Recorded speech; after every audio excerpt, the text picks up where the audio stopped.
छत्तीसगढ़ के माटी रे सुगंध बसल हवे। हर जिला अपन रंग में सुंदर चमक रहल हवे।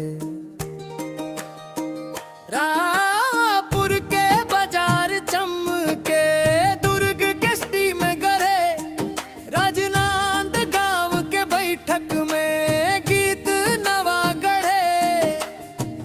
बालोद बेमेतरा खेती में धनवा हो, कवर्धा के जंगल गावे मैया के गुणवा हो।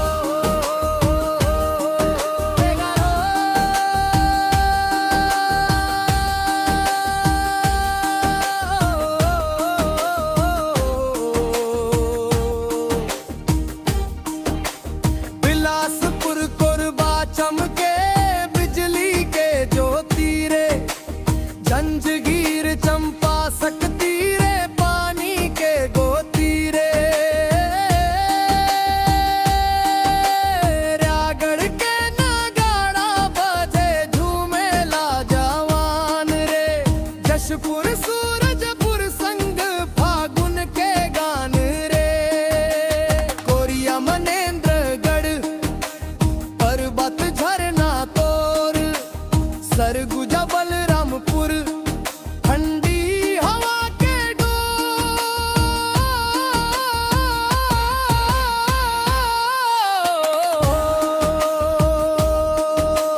महासमुंद गरियाबंद माटी सोन जैसे, हम तरी के खेत लहराए हरियाली दिख से।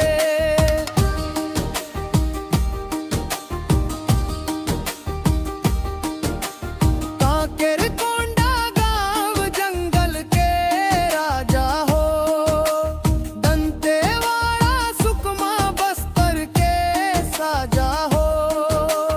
नारायणपुर के मन में शांति के फूल फूले, बीजापुर के धरती पर वीर के गीत बोले।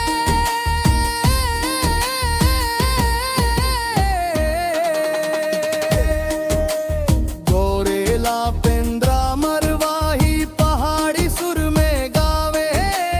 मोहला मनपुर अंबागढ़ मिलके नाचे गावे। हैरागढ़ के बाजा बाजे लोक के ताना हो, छत्तीसगढ़ के जेला सब अपन अपन गाना हो।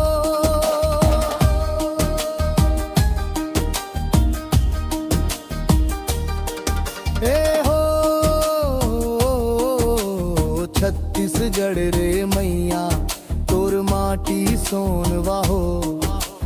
तेर तिया तिरंगा झूले अपन धरती धनवा हो।